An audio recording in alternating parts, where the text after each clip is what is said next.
Hi everyone, welcome to my YouTube channel Evergreen into Point. আজি মই class 10 exercise 8.1 5 number কোৱেশ্চনটোৰ বিষয়ে আলোচনা কৰিবলৈ গৈ আছো। যিসকল ছাত্ৰ ছাত্ৰী এতিয়া মোৰ চেনেলটো সাবস্ক্ৰাইব কৰা নাই তেওঁলোকে মোৰ চেনেলটো সাবস্ক্ৰাইব কৰি ল'ব আৰু ভিডিঅটো বেছি কৈ শেয়াৰ কৰিব যাতে প্ৰতিটো ছাত্ৰ ছাত্ৰী এই ভিডিঅটোৰ পৰা উপকৃত হ'ব পাৰে। বলক এতিয়া আমি ভিডিঅটো আৰম্ভ কৰোঁ।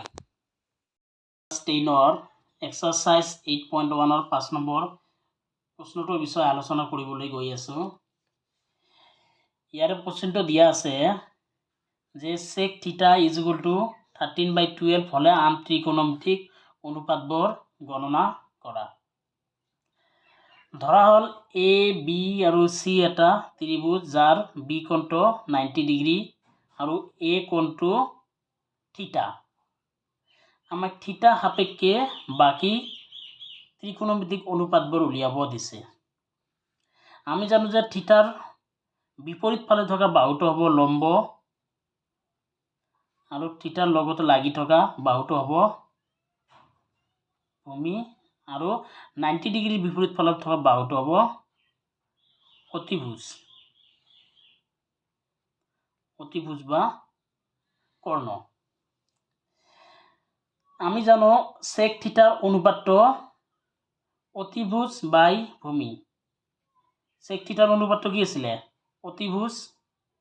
অতিভুজ হ'ব AC ডিভাইডেড বাই ভূমি হ'ব AB ইকুয়াল টু কিমান দি আছে 13/12 ইকুয়াল টু আমি ধৰি ললো K।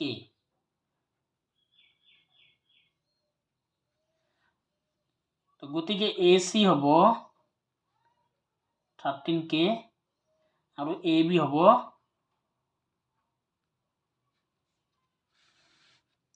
12K। পাইথাগোৰাছৰ সূত্ৰ মতে আমি পাওঁ পাইথাগোৰাছৰ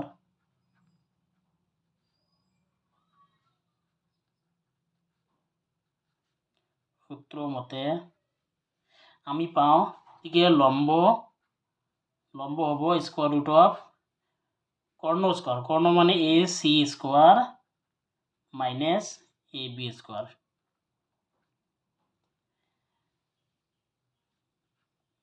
AC এর মানটো কিমান দি আছে 13K square minus AB 12K square. 13 square করলে 169 হ'ব আৰু K স্কয়ার করলে K স্কয়ার মাইনাস 12 স্কয়ার করলে 144 K স্কয়ার করলে K স্কয়ার 4 169 144 মাইনাস করলে 25 হ'ব 25 K স্কয়ার। 25 এর স্কয়ার রুট কিমান হ'ব 5 আৰু K স্কয়ার রুট হ'ব K। তো sin θ হ'ব লম্ব বাই কর্ণ।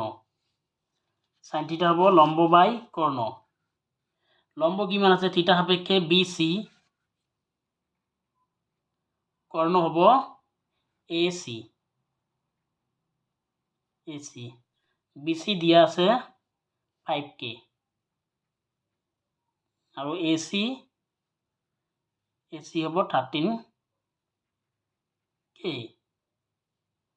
অর্থাৎ 5/13। sin θ উল্টাটো হ'ব cosec θ। cosec θ হলে তেনেহলে কি হ'ব AC তলত যাব ওপৰত AC আৰু BC হৈ যাব তলত অৰ্থাৎ AC মান আছে 13K আৰু BC 5K। K কাটি গ'ল 13/5। tan θ এতিয়া হল tan θ। tan θ ইকুয়াল টু লম্ব বাই ভূমি। লম্ব কিমান আছে BC লম্ব হ'ব BC বাই ভূমি হ'ব AB। তেনেহলে BC কিমান আছে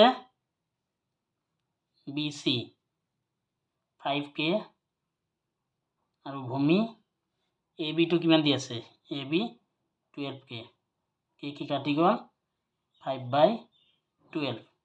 tan θ উল্টাটো কি আছিলে cot θ। cot থিটাটো হ'ব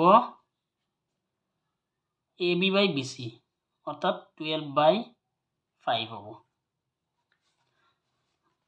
আৰু sec থিটাটো দি আছে sec থিটাৰ ওলোটাটো হ'ব আমাৰ cos থিটা অৰ্থাৎ cos থিটা হ'ব আৰু cos থিটা হ'ব ইয়াৰ ওলোটাটো যেহেতু cos sec থিটাৰ মান কিমান দিছে 13/12 গতিকে cos থিটা হ'ব 12/13